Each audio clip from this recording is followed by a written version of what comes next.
Attacks of September 11, 2001, the North American Air Defense Command has flown tens of thousands of missions to defend U.S. airspace. Our intrepid national security correspondent Jennifer Griffin risked a bout of air sickness to bring us that story, so pay attention.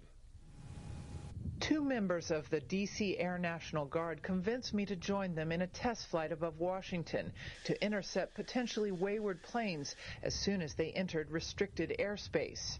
Takeoff was from Andrews Air Force Base Tuesday. Operation Noble Eagle was launched by NORAD, the North American Aerospace Defense Command, on September 14, 2001, after 9/11. It now has fighter jets all over the country on high alert, ready to intercept potentially hijacked planes. Over 50,000 sorties or missions have been flown defending the continental United States since 9/11. The F-16s based at Andrews have on average 1 to 2 alerts per day. In March alone, NORAD intercepted 3 wayward planes. Each had wrongly entered the 30-mile air defense identification zone over Washington, D.C. NORAD has not had to shoot down any planes, but it could. Each fighter jet is armed with infrared and heat-seeking missiles.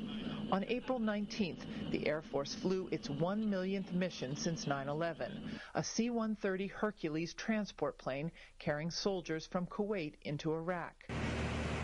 To mark the millionth mission, members of the 113th Wing of the D.C. National Guard carried out this mock intercept of a wayward fixed-wing Cessna.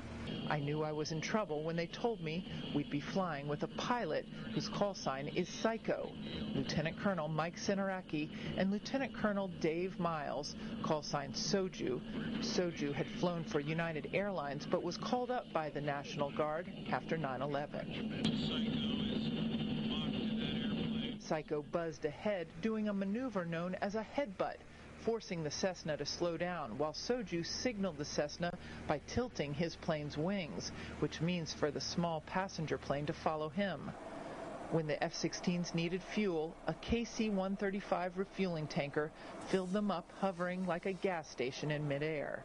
The boom lowered over the cockpit and offloaded the fuel. The F-16s, normally based at Andrews Air Force Base in Maryland, flew to New York in a very few minutes.